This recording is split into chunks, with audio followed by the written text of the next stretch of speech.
Olá, este é o Chão e Paz, o seu programa do bem. Agosto é o mês das vocações. Durante este tempo, a Igreja intensifica as ações vocacionais a fim de que possa surgir e fortalecer o compromisso dos padres, religiosas e leigos. Na entrevista de hoje, o Padre Elton Santana Santos, coordenador da Pastoral Vocacional, apresenta o trabalho que desenvolve e reflete sobre o chamado de Deus para os homens. Ainda no programa, a dedicação dos agentes da Pastoral Carcerária e uma reflexão sobre o dogma da Assunção de Maria. Vocação é um convite de Deus para a humanidade e a maneira como este chamado é respondido é bem diverso.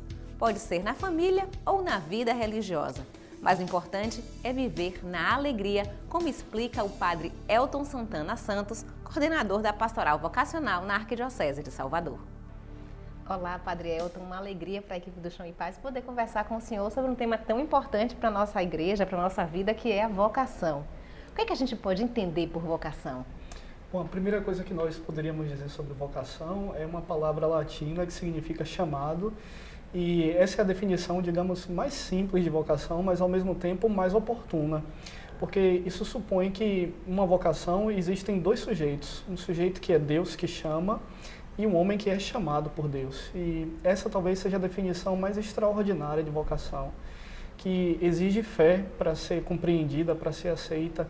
A ideia de que um Deus todo-poderoso, que tudo criou, convoca homens e mulheres para segui-lo, para poder anunciar o seu nome. Então, isso é vocação.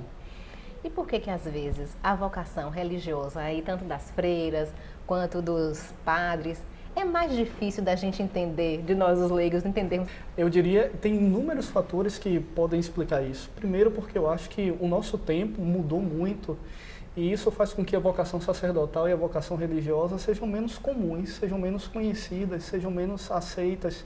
Quer dizer, hoje é um universo todo próprio essas duas vocações. E, além disso, eu acho que algo que pode ocorrer, que contribui com esse fato de uma dificuldade de discernir a vocação sacerdotal e a vocação religiosa, é porque nós estamos divididos entre duas coisas boas. Ou seja, entre uma coisa ruim e uma coisa positiva, a gente sabe muito bem o que escolher.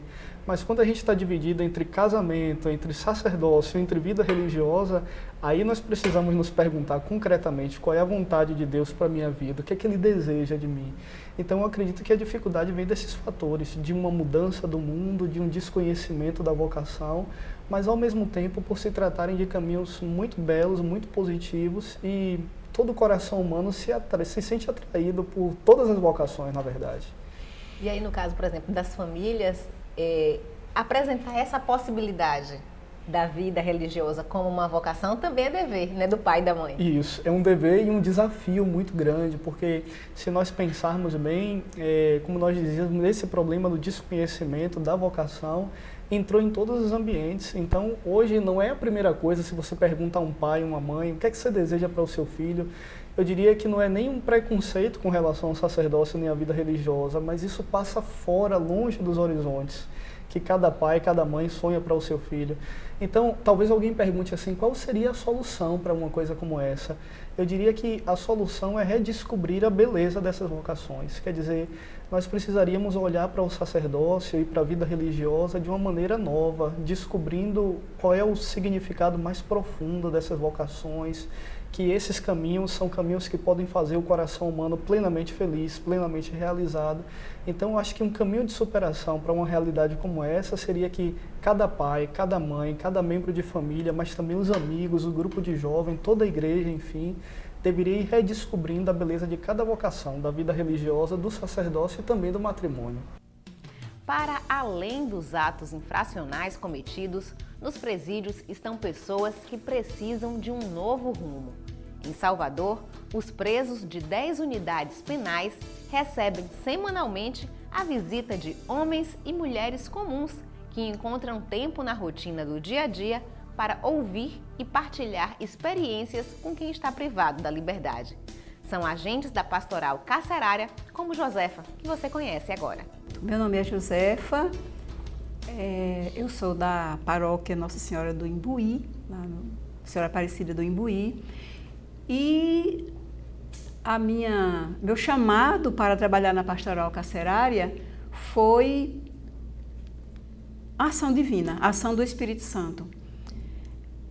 Antes eu não participava de nada, em paróquia nenhuma, na igreja, e até dizia que eu nunca ia fazer nada, que eu ia me aposentar e pronto. Quando, de repente, com muito tempo disponível, eu comecei a frequentar mais a igreja, a participar de cursos, a entrar num estado de oração maior, a estudar alguns santos, como foi o caso de Santo Agostinho, e isso foi criando dentro de mim uma necessidade de corresponder a Deus esse amor que eu estava recebendo dele. Uma professora me encaminhou a um sacerdote para que eu fosse orientada, não ficasse tão solta, né? E aí esse sacerdote me encaminhou para a pastoral carcerária. No momento eu tomei um susto, né? E até pensei que ele não gostava de mim, porque não foi muito com a minha cara, porque eu não conhecia, eu nunca tinha ouvido falar em pastoral carcerária. Como eu estava ali para obedecer, né, eu tinha me colocado à disposição do Espírito Santo para servi-lo, eu estava para obedecer, dentro de mim eu pensei assim, não, eu não me dispus, agora eu tenho que tocar para frente, né? Mas de repente eu comecei, também pela ação do Espírito Santo, sentir dentro do meu coração, da minha alma, uma alegria muito profunda, por eu ter sido chamada para fazer esse trabalho, que eu considerava que ia ser uma coisa muito complexa, e se eu estava sendo chamada para ele, porque era algo de muito especial. Então eu fui encaminhada por essa pessoa, por esse padre, sacerdote também, para uma entrevista com a irmã Fátima, que é a vice-coordenadora da pastoral, e pronto. Nesse momento é como se eu fosse para o meu primeiro emprego. Continuou aquela alegria imensa no meu coração, pensando que eu não ia ser aprovada. A preocupação agora era, não vou passar no teste. O primeiro dia foi tenso, né? Assim, foi tenso até eu chegar lá, porque eu não sabia como era, uma coisa nova, um presídio. Mas, para meu encanto, eu vi ali pessoas humanas, acolhedoras, carentes, e até um presente eles me deram no primeiro dia. O acolhimento foi tão grande que me deram até um presente no primeiro dia. E eu já saí dali toda empolgada para fazer aquele trabalho, né? Para seguir naquela missão para a qual Deus tinha me enviado. Todas as terças-feiras, eu e meu grupo, claro, e também aos domingos. Dos domingos eu faço uma assistência na Casa do Albergado. São aquelas pessoas que já estão em liberdade, que trabalham durante a semana e no final de semana elas ficam lá. E à noite, né? O meu mais forte mesmo é no Presídio Salvador Anexo, onde nós vamos todas as terças-feiras, de 8 às 10 horas. Mas é tão envolvente que a gente fica até às 11. A hora passa que ninguém nem vê. A hora passa e eu vejo o pessoal me chamando, vamos, que a gente tem que cumprir horário ali, né? A base mesmo é o momento de encontro de oração, né? A nossa finalidade lá é a oração, é a catequese que nós fazemos com os presos. Com isso, ouvi-los, passar a mensagem e também receber muito deles, porque lá a gente recebe muita coisa, é muito gratificante, porque a gente aprende lá mais do que o que ensina. Aprende a humildade, aprende o acolhimento. Infelizmente eu tenho que dizer isso, que eu aprendi lá como é que se acolhe bem, como é que se é humilde, de você assumir o que você fez perante os outros. É muito difícil essa atitude. Eu me sinto muito gratificada. A vida inteira eu ficava na igreja, eu sempre fui de ir para a missa, e os padres ficavam dizendo que a gente precisa olhar para o irmão e ver Cristo. E eu olhava, não via Cristo nenhum. Ao chegar lá, essa presença de Cristo foi muito clara para mim, naqueles meus irmãos. Mas foi e continua sendo. O Chão e Paz faz uma pausa, o intervalo é rápido e a gente volta já.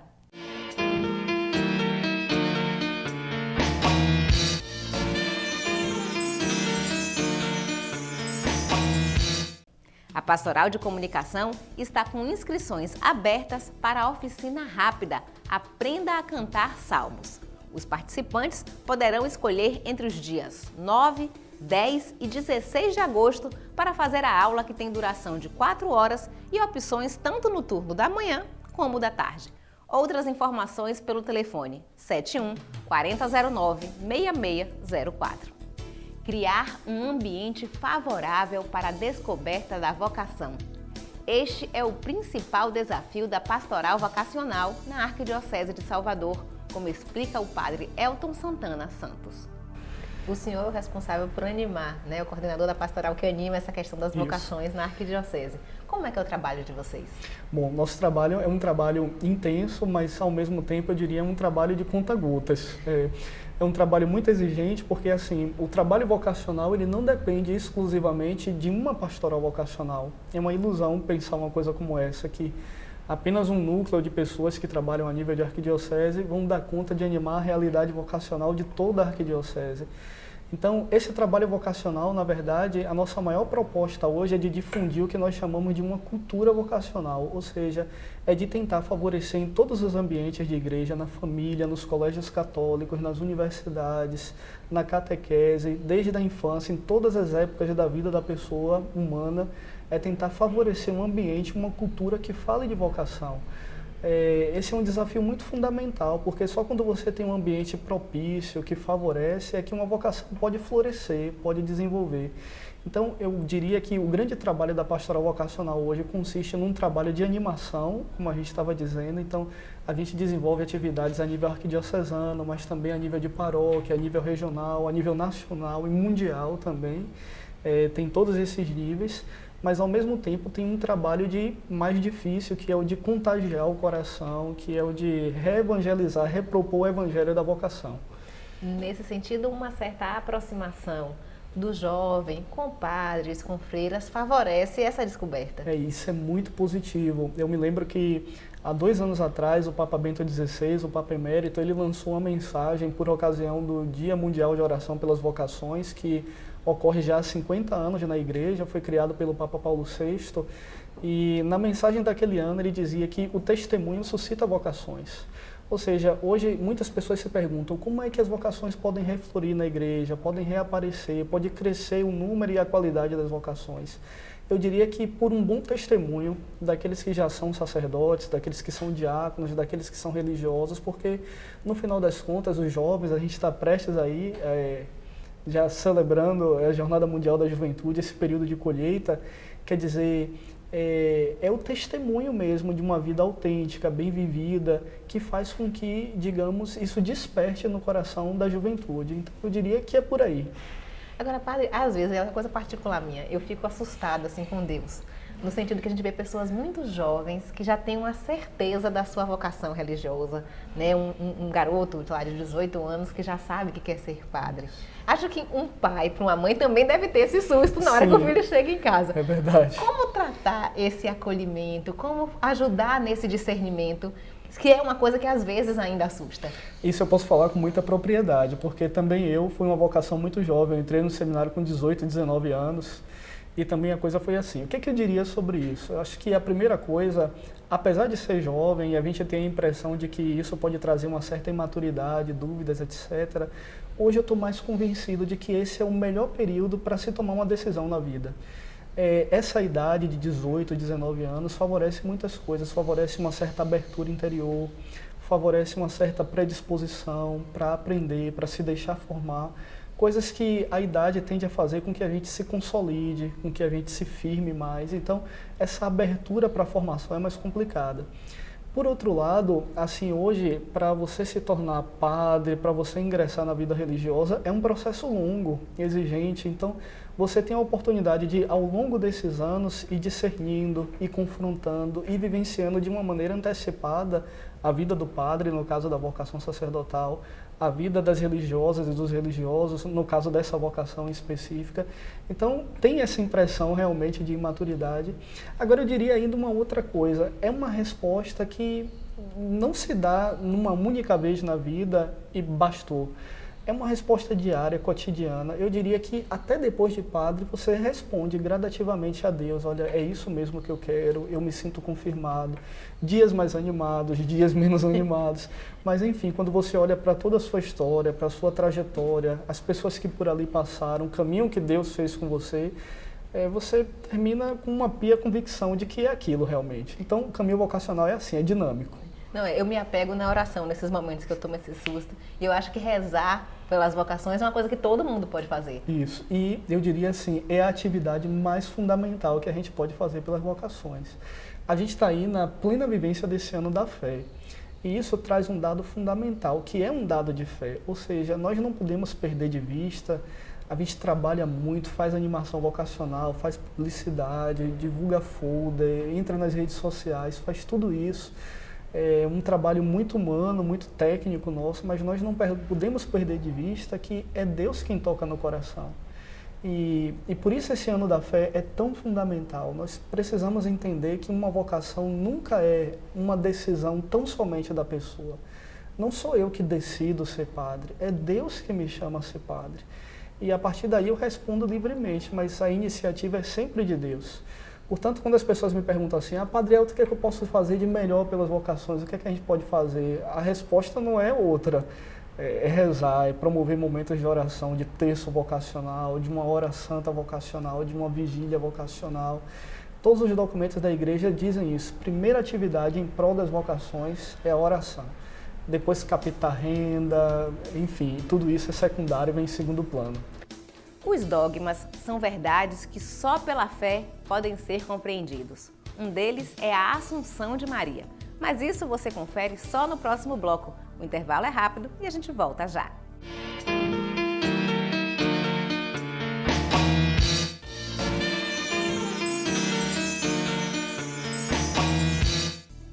Para marcar o mês dedicado às vocações, a Arquidiocese de Salvador realiza em agosto uma série de eventos, sendo o maior deles um momento de oração.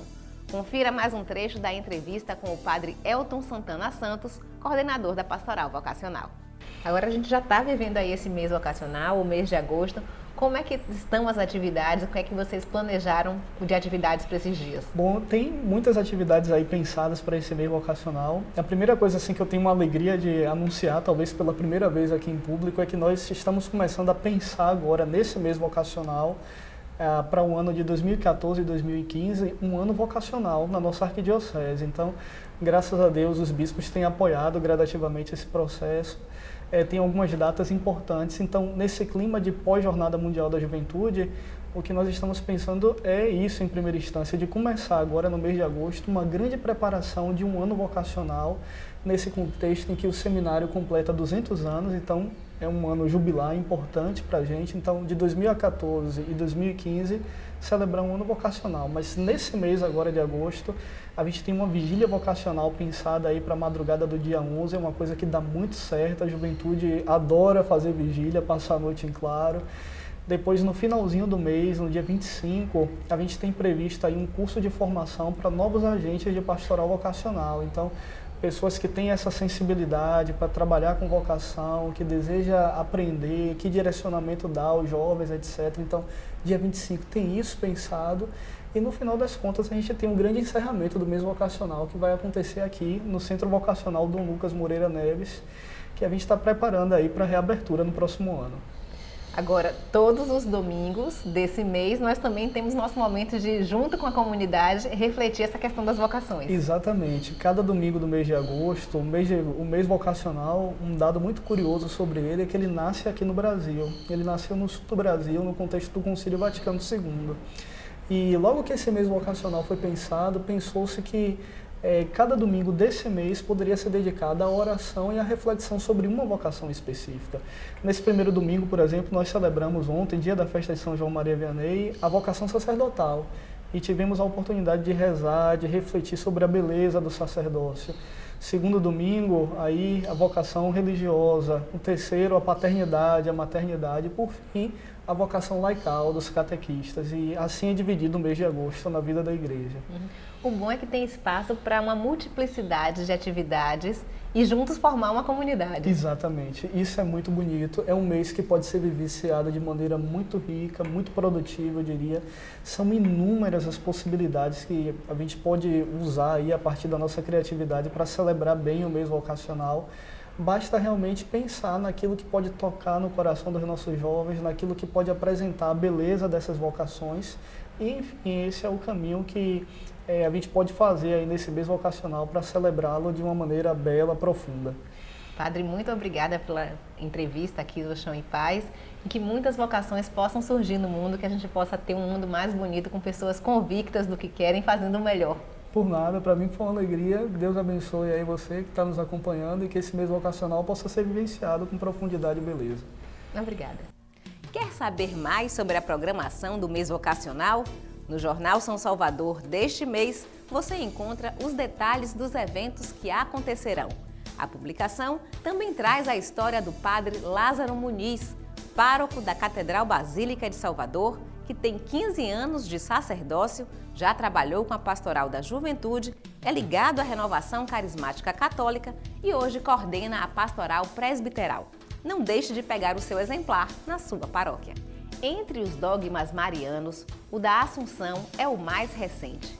É através dele que a Igreja ensina que a Virgem Maria, depois de cumprir o curso da vida terrestre, foi elevada ao céu de corpo e alma.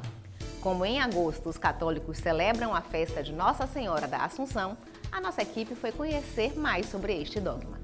A equipe do Chão e Paz está na paróquia Nossa Senhora da Assunção, no bairro do Caminho das Árvores. E nós viemos até aqui para conhecer um pouco mais sobre o dogma da Assunção de Maria. Ao meu lado está o Monsenhor Ademar Dantas, que é pároco daqui da comunidade. Monsenhor, esse dogma da Assunção a gente pode dizer que é relativamente novo. Sim, é o último dogma sobre Nossa Senhora, de 1950. Foi o Papa Pio XII que, recolhendo a fé que já era difusa, quer no Oriente, quer no Ocidente, há muitos anos, declarou o dogma de fé, a Assunção de Maria. Significa o quê? A fé de que, pela missão, pela função de Maria em relação a Cristo, ela não poderia sucumbir ao cemitério, à destruição do seu corpo, de onde tirou a carne do Filho de Deus, como nós outros mortais, né? Maria, escolhida para ser a mãe de Deus, a Igreja sempre acreditou que ela não morrera, ela dormira. E Papa Pio XII, recolhendo tudo isso, declarou que Nossa Senhora foi assumida por Deus pelos méritos de Cristo. Então, em síntese, a gente tem no céu à direita de Deus dois humanos, Cristo e sua mãe Maria. E nós esperamos o dia chegar lá, né? O dogma, na verdade, Monsenhor, ajuda a gente a compreender determinadas coisas, né? O dogma explicita, confirma uma verdade de fé.